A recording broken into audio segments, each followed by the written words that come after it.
Buat kalian udah biasa belajar tajwid dimanapun, di kelas, di sekolah, di TPA, kalian mungkin udah biasa dengar istilah izhar, ikhfa, idgham, tapi kalian udah pernah dengar belum tentang yang namanya naber? Kalau di tempat kalian belajar ngaji itu dibahas tentang naber, kalian beruntung banget karena naber ini termasuk sesuatu yang paling jarang banget dibahas di kelas tajwid atau di tempat-tempat belajar ngaji. Makanya kesalahan banyak banget di seputar umat kita sekarang nih. Orang udah ada yang udah terkenal bacaannya, udah ngajarin ngaji juga, tapi mereka nggak ngajarin naber. Dan banyak juga yang udah ada rekaman-rekaman murotalnya atau rekaman-rekaman dia ngimam sholat gitu kan. Tapi pas kita dengar bacaannya Al-Fatihahnya misalnya, di Al-Fatihah itu ada naber, tapi nabernya itu nggak ada sama sekali. Naber itu seolah jadi kayak hukum bacaan yang udah terlupakan gitu loh. Makanya sekarang kita bakal ngejelasin sama kalian naber, agar pembahasan naber ini terus jadi eksis di kalangan umat muslimin. Let's go! Jadi naber itu apa sih? Apa sih itu naber? Kalau izhar kan jelas, idgham jelas, ikhfa itu apa, iklab juga gimana gitu kan. Kalau naber itu apa? Naber apa nih?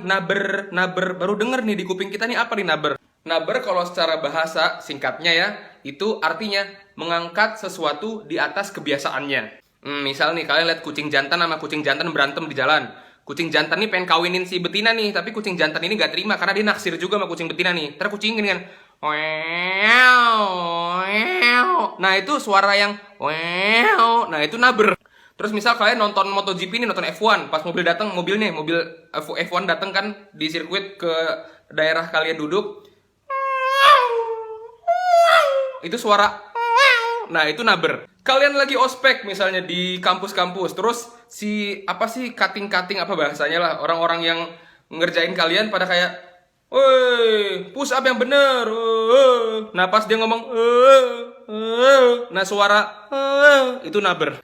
Kalau dalam ilmu tajwid, naber itu artinya mengangkat suara dengan tujuan menjaga atau memperjelas sifat huruf setelahnya, atau untuk menjaga maknanya. Karena ada beberapa ayat yang kalau kita nggak pakai naber di situ, maknanya bisa samar-samar di kuping kita, bisa jadi makna yang lain, bisa nggak tersampaikan makna yang seharusnya dibacakan di ayat itu. Sini deh biar gue perjelas sama kalian, di Quran tuh gimana sih contoh naber-naber di ayat-ayat Al-Quran.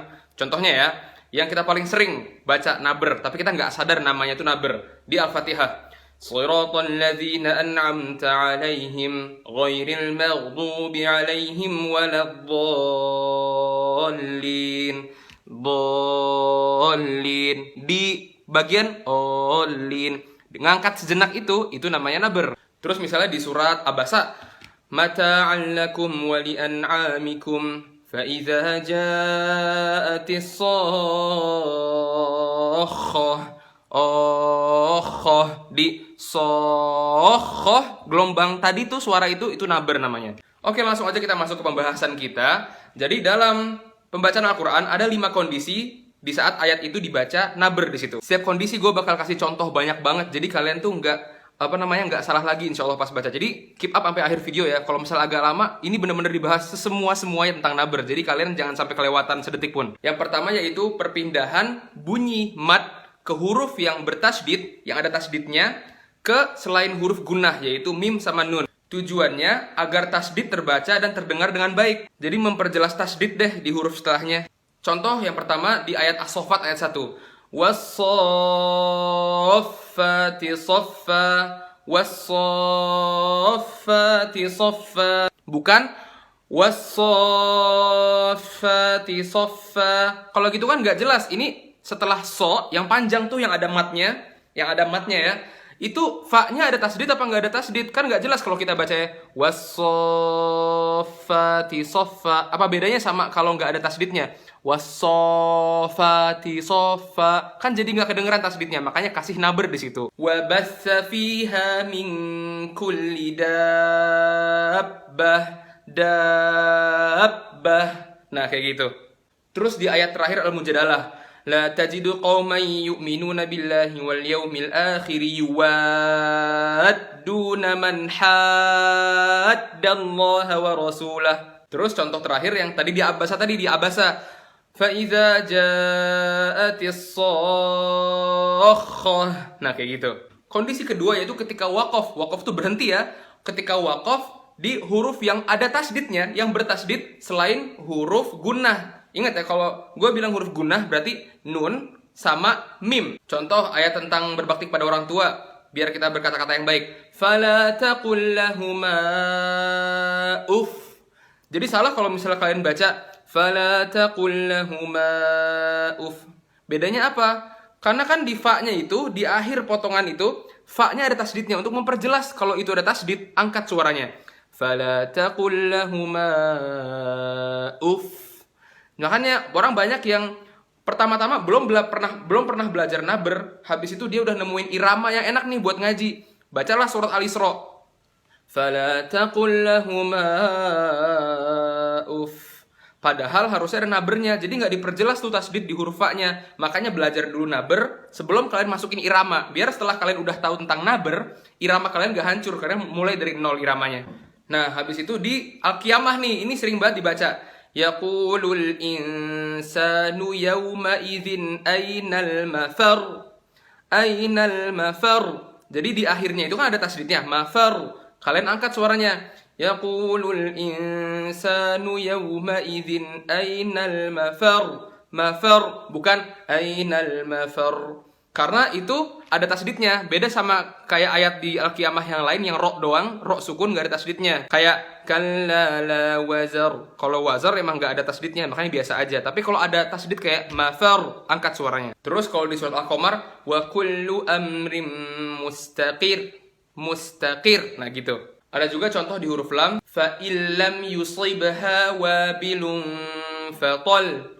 Fatol. Bukan fatol, tapi fatol. Nah sekarang kondisi ketiga nih. Kondisi ketiga itu kondisi yang paling sering banget di Al-Quran. Paling banyak kita lewatin. Dan gak mungkin kita ngaji gak kelewatan nih yang kondisi ketiga ini. Yaitu pada huruf waw dan huruf ya yang bertasdid, yang diawali huruf apapun sebelumnya yang berharokat fathah, domah atau kasroh. Waw ya yang sebelumnya ada fathah, domah atau kasroh. Di ayat kursi, Allahu la ilaha illa huwal hayyul qayyum. Hayyul qayyum. Bukan Allahu la ilaha illa huwal hayyul qayyum. Hayyul qayyum. Tapi hayyul qayyum. Dihentakin sedikit, setengah detik aja dihentakin. Hayyul qayyum. Terus di Al-Fatihah, Iyyaka na'budu wa iyyaka nasta'in. Jadi kalau kalian mau ngasih irama apapun di Al-Fatihah, jangan pakai irama yang dia itu nggak pakai naber. Misalnya Iyyaka na'budu wa iyyaka nasta'in. Bacanya Iyyaka na'budu wa iyyaka nasta'in. Perjelas naber di situ. Contoh di huruf waw, Innallaha huwar razzaqu dzul quwwatil matin. Ini sebelumnya domah ya. Dzul quwwatil matin, bukan dzul quwwatil matin. Enggak. Cara mempraktekkan tasdid di situ dzul quwwatil matin, dzul quwwatil matin. Faman tatawwa'a khairan fahuwa khairul lah. Tatawwa'a bukan tatawwa'a, tapi tatawwa'a. Huwallazi yusawwirukum fil arham. Yusawwiru. Kondisi keempat juga banyak, yaitu ketika waqaf, berhenti di yang akhirnya itu huruf hamzah. Tahu ya hamzah ya? A. Huruf hamzah yang berada atau jatuh lokasi hamzah tersebut setelah bunyi mat. Tujuan untuk memperjelas hamzah tersebut. Contohnya, kalian sering banget di akhir ayat ada kata ma yasha. Yasha. Kadzalika Allahu yaf'alu ma yasha. Jadi sebelum berhenti sya. Jadi pas ngerem itu udah setelah diangkat suaranya. Yasha. Ma amilna alaihi min su'. Jadi ngeremnya itu bukan bukan yang penting ditahan gitu aja, tapi ditambahin angkat suaranya sedikit, hentak sedikit aja. Alaihim dairatus sawu wa yakhshallaha min ibadihil ulama. Terus ada ayat lain yang ada kata auliya. Contoh lain di surat Fusilat ya. Qalu antaqana Allahu allazi antaqa kulla syai'. Nah, kalau ini lokasi terakhir terjadinya naber ya. Ini agak-agak sulit sih karena kita harus ngelihat arti juga dan kita harus paham juga tentang huruf ini, yaitu pada alif tasniyah. Alif tasniyah itu artinya alif yang menunjukkan kalau ini tuh untuk dua orang, bukan satu orang yang disebut di ayat tersebut. Alif tasniyah itu ketemu sama hamzah wasol agar terbedakan antara domir mufrad sama musanna, agar kita tahu ini tuh ayat yang diperjelas tuh untuk ada dua orang di situ pelakunya, bukan satu orang doang. Jadi tambahin naber di situ. Contoh di surat Yusuf, wastabaqal bab, wastabaqal bab, dua orang, wastabaqo, ada alif di situ. Jadi bukan wastabaqal bab. Bedanya apa kalau ada satu orang sama dua orang, kan nggak jelas, jadi tambahin naber di situ. Falamma zaqash syajarah, zaqash syajarah, kan dua orang, Adam sama Hawa, bukan zaqash syajarah Adam sendirian gitu kan, enggak, berdua. Falamma zaqash syajarata badat lahuma sawatuhuma wa qala alhamdulillahillazi faddalana wa qala alhamdulillah, karena qala menunjukkan untuk dua orang bukan seorang doang. Itu aja bahasan untuk naber. Semoga kalian bisa praktekin ke sehari-hari karena banyak banget. Contohnya tadi yang huruf ya sama waw. Iyyaka na'budu wa iyyaka nasta'in. Setiap hari kan kita baca Al-Fatihah setiap hari. Terus juga di ma yasha yang ada hamzah di akhirnya setelah mat, itu juga sering banget. Wassalamualaikum warahmatullahi wabarakatuh.